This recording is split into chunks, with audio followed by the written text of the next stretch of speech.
guys, ini kita kita sudah tahap panas guys di tempat pengolahan limbah dapur ya Pak ya, limbah dapur. Nah ini Pak Elias akan menjelaskan sekitar bagaimana proses pemanfaatannya. Gimana Pak? Baik, mungkin tadi sebelumnya saya sudah perkenalkan sistem, ada satu unit untuk tempat cucian piring. Hasil dari ini merupakan hasil limbah dari dapur. Permasalahannya itu di dalam tangki itu ada sisa makanan, ada air, ada minyak. Dan kita sama-sama tahu bahwa minyak itu memang tidak bagus untuk tumbuhan ataupun tanaman jenis apapun. Pak, ini seputar ini hadirnya ini di Lula ini sejak kapan ya? Kalau sistem pengembangan ini sendiri memang dalam satu unit dengan Save Water Garden ini, tetapi kurang lebih sekitar 2 tahun yang lalu. 2 tahun yang lalu memang kita kemas ini bersama NUS,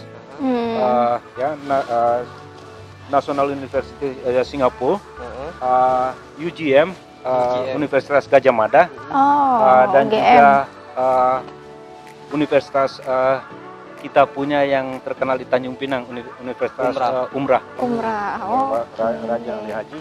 Jadi kita kembangkan. Jadi dari tangki kita juga menyalurkan pipa resapannya.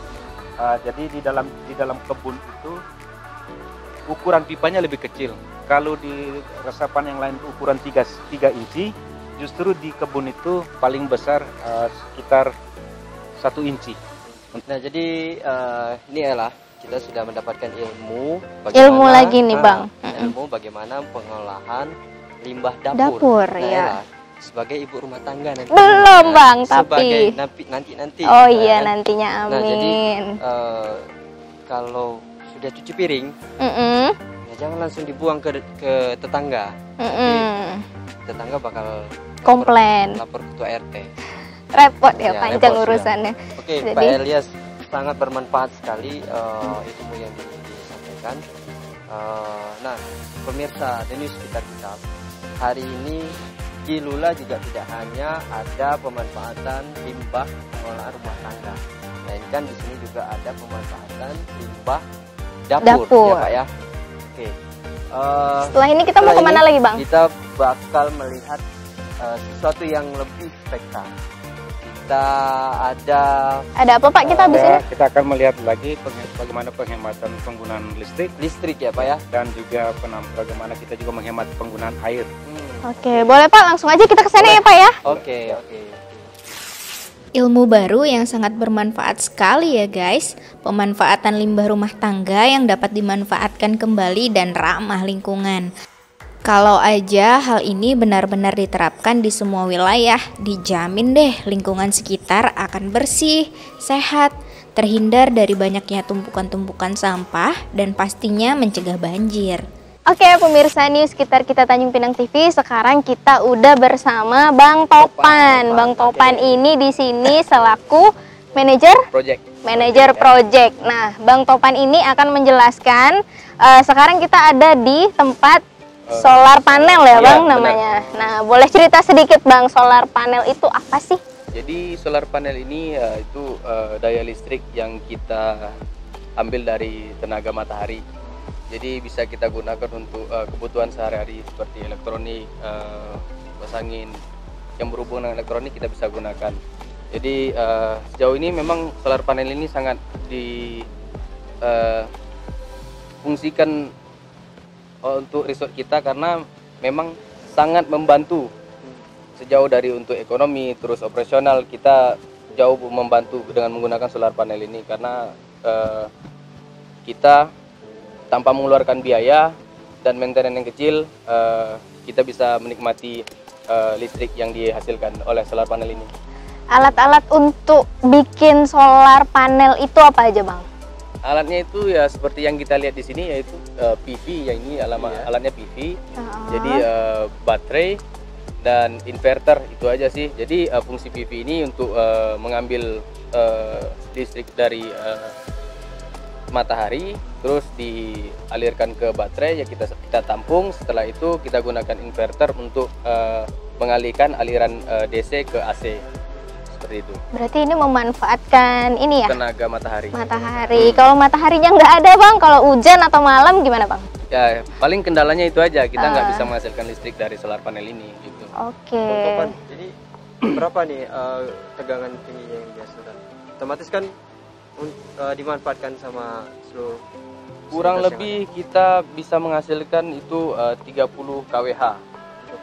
Jadi kita sekarang bisa untuk membackup semua kelistrikan yang ada di resort ini. Oke. Ya. Tapi apakah totali semua memang di sini menggunakan alat ini atau memang ada bantuan dari PLN juga, Bang? Ya, jadi ketika mungkin solar panel ini tidak bisa beroperasi, kita gunakan PLN. Jadi kita ada backup dari PLN maupun dari genset. Jadi kita juga menggunakan sistem net metering di sini. Ya dengan sistem kita bisa menabung di meteran PLN itu sendiri. Oh, jadi menabungnya gimana tuh Bang? Menabung maksudnya ini menabung uang kah? Atau menabung gimana nih maksudnya? Tegangannya. Kita menabung tegangannya. Jadi kita juga tidak menjual. Terus kita hanya bisa menabung di PLN ketika mungkin kita konsumsi dayanya itu lebih daripada yang kita butuhkan, kita bisa nabung di meteran net metering ini tadi. Jadi ketika mungkin solar panel ini tidak beroperasional, otomatis kita bisa ngambil tabungan kita dari PLN itu tadi. Seperti itu. Kira-kira bisa nabung berapa persen dari pemakaian listrik di sini? Sejauh ini lebih kurang 30%. 30%. Iya, rata-rata. Lumayan ya, hemat pengeluaran listrik ya Bang ya. Luar biasa. Kita juga untuk sistem net metering ini satu-satunya di Bintan. Oh gitu.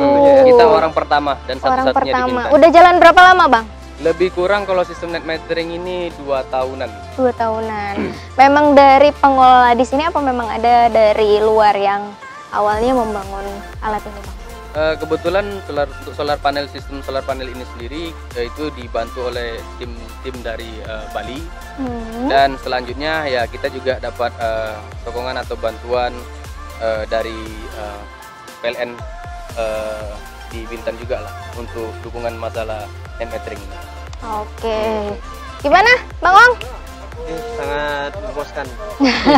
Luar biasa Bang Topan. Jadi intinya ini solar panel ini sangat bermanfaat, bisa membantu menghemat penggunaan daya listrik yang ada di resort Lula Adventure ini. Oke.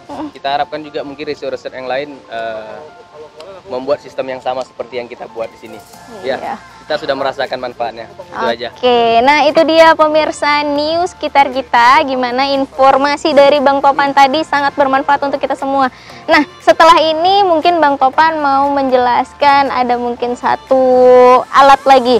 Apa tuh Bang namanya Bang? Mungkin saya nanti akan tunjukkan di mana letak penyimpanan baterai itu. Penyimpanan baterai. Oke, pemirsa langsung aja yuk Bang, kita lihat yuk. Oke. Ayo.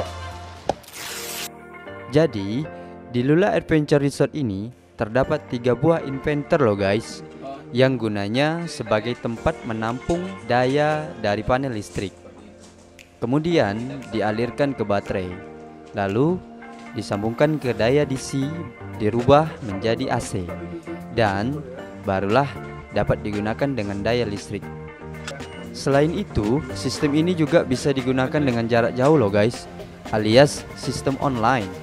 Tidak hanya secara manual, tetapi juga bisa dikontrol dengan sistem komputer. Oke pemirsa news sekitar kita Tanjung Pinang TV, sekarang kita udah ada di tempat selanjutnya. Kita ada di tempat penampungan air hujan. Nah, pemanfaatannya seperti apa? Mungkin kita lebih lanjut akan ngobrol-ngobrol sama Bapak Elias. Gimana nih Pak, apa fungsi dari tempat penampungan air hujan ini? Bagaimana cara kerjanya dan bagaimana pemanfaatannya? Mungkin Bapak bisa sharing sama pemirsa news sekitar kita.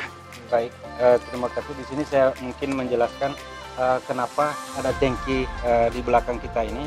Memang ini sengaja kita buatkan karena selama ini orang tidak berpikir tentang bagaimana pemanfaatan air hujan itu sendiri.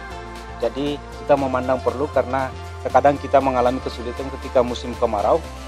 Saya rasa bukan saja kami di sini, tetapi hampir seluruh Bintan dan juga Tanjung Pinang, kita ketika musim kemarau selalu kekurangan ataupun kesulitan air.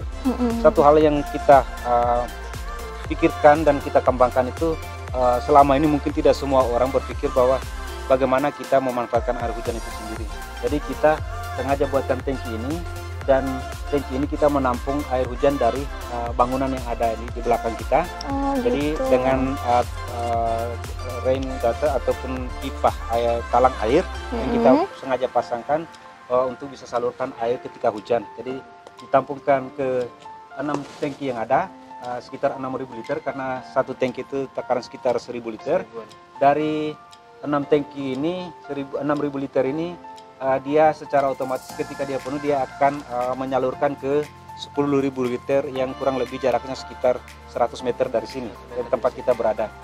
Jadi 10.000 liter yang ada itu nanti ketika malam hari ketika kita membutuhkan, kita akan menghidupkan pompa sedotannya yang menggunakan konsumsi listrik. Kita akan sedot ke tower. Dari tower itulah yang bisa dibagi ke setiap stasiun penggunaan, seperti kamar mandi, kamar WC, ke dapur. Jadi kapasitas penggunaan yang kita punya di resort ini kurang lebih untuk tangki penampungnya aja kurang lebih bisa mencapai sekitar 75.000 liter. Oke, pemanfaatan air itu apakah bisa untuk diminum, Pak? Kalau untuk air hujan ini sendiri sejauh ini kita tidak menganjurkan untuk bisa dikonsumsi atau diminum, tetapi cuma hanya untuk mandi, untuk mandi dan juga untuk kebutuhan seperti di toilet. Jadi di situ kita ada campurkan juga antara air sumur ataupun air tanah dengan air hujan ini sendiri. Sudah berapa lama Pak Lula Adventure Resort ini memanfaatkan tangki-tangki ini untuk menampung air hujan dan kemudian dipergunakan kembali?